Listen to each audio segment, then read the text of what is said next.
Sean Haney here with RealAgriculture.com and Real Ag Radio, Rural Radio 147, Sirius XM, joined right now by the Executive Director of the Canada Pork Council. It is Mr. Stephen Heckbert. Stephen, welcome to the show. Thanks, Sean. Glad to be here. Happy to chat about all things pork in Canada right now. Yeah, a lot of stuff happening. There is no doubt. It's great to meet you. You are fresh, relatively fresh into this role with the Canada Pork Council. So welcome to agriculture and the pork side of the business. A lot of stuff to work on. I'm sure you're very busy. Now, one of the big things that has happened, it's a U.S. issue, but obviously, it, because of all the trade impacts, it definitely works its way to Canada. We've got Proposition 12 in California that puts a whole bunch of new requirements on pork producers looking to ship product into the state. Now, not a state to be ignored because it is a very large economy. It is a very big market. How does this I guess start off here. What is Proposition 12? So from our understanding, and again, remember, it's a state proposition. So it was voted on in 2018. And it basically brings not only for pork, by the way, important to remember, Sean, this actually impacts beef and chicken as well. But it had certain requirements around provisions about space requirements for animals, et cetera, et cetera. So the voters of California voted in favor of it. Now, at the time, I'm not sure the voters necessarily understood the kind of price increases this may engender, the kinds of challenges it may engender. And, as with all things, the law of unintended consequences is almost never broken. So there are undoubtedly going to be unintended consequences out of this bill. At this moment, we're still working through what those unintended consequences are going to look like. Two things I know for sure. Prices of animal proteins are going to go up in California. And at a time when we're already experiencing food inflation and we're already looking at higher prices on grocery stalls, I'm not sure if you asked voters in 2018 if they were prepared for a further 20 to 25% increase in costs in the grocery bills. At this stage in 2023, I think they may have had a different view. But, that's point number one. Point number two is that, Prop 12, the Supreme Court was looking at Prop 12, and I think this is probably where you're going to, and in recent days decided to uphold Prop 12, in large part because I think the Supreme Court probably may not have understood the kind of interstate commerce implications this will in fact have, not only in the pork industry and not only in the agriculture industry, but the kind of precedent it's going to set in terms of states being able to make frankly, non-tariff trade barriers that will deal with international trade. And international trade and international trade agreements are the sole provision of the U.S. government. And so we're working with our government here to see the impact of this Supreme Court decision.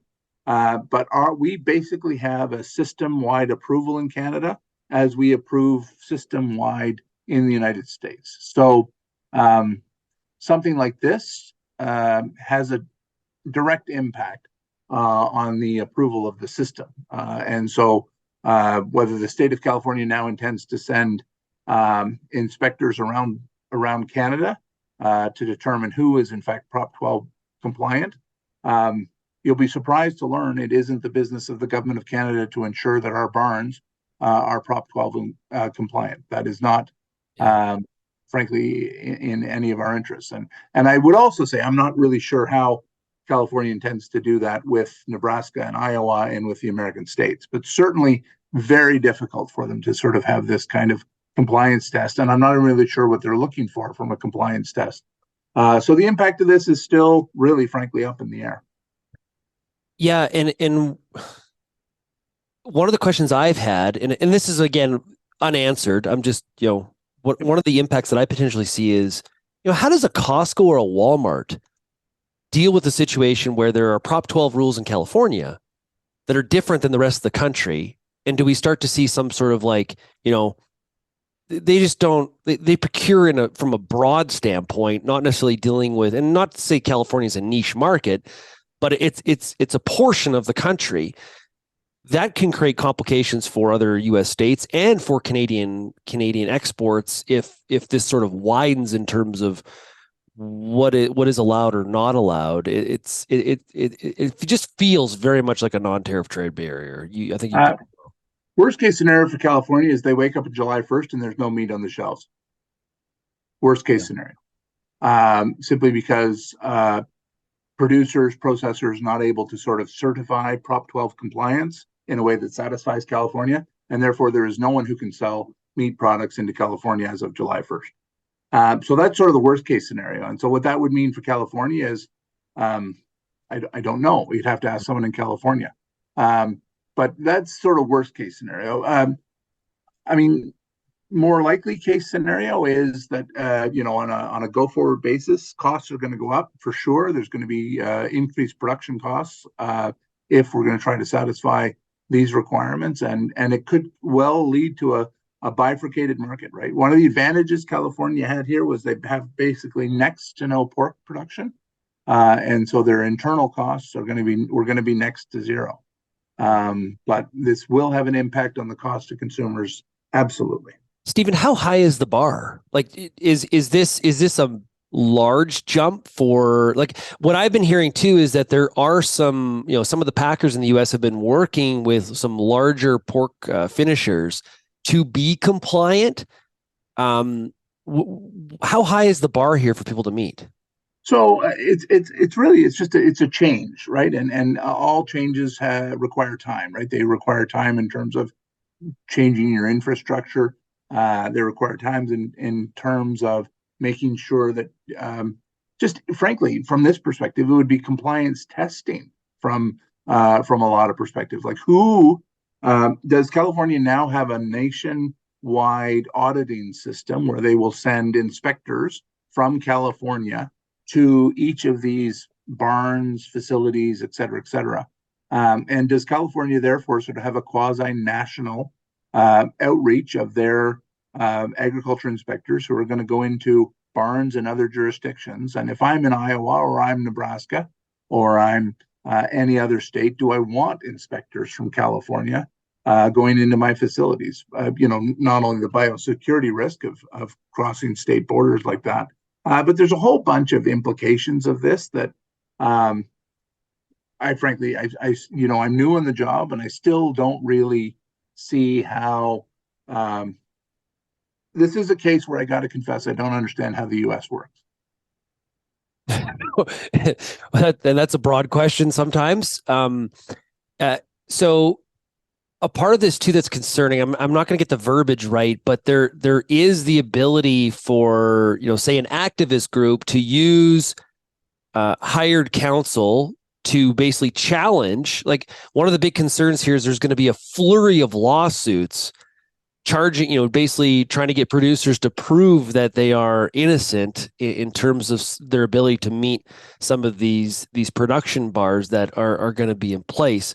That's also a concern I'm hearing very much from the U.S. side of the border, that the country is already quite litigious. This just absolutely throws gas on the fire from that perspective.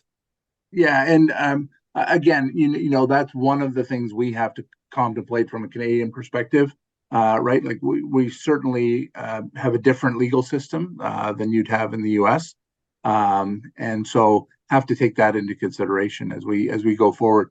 I mean, look, again, the United States is able to set domestic policy, and whatever the domestic policy of the United States would be, Canada would obviously sort of work with that. But on a piecemeal basis, if we're going to have national treaties, it becomes very difficult on a piecemeal basis for us to have treaties with California or Massachusetts or Ohio or Nebraska or Iowa.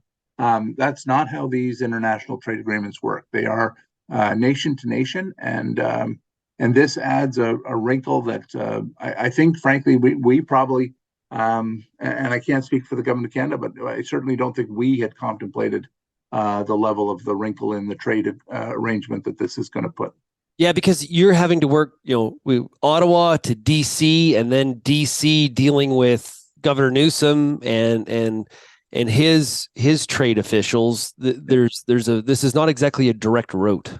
No, and it also, I mean, again, one thing in the U.S. for for a legal counsel to challenge a producer at that level, but I'm not sure that's a capability that extends cross borders.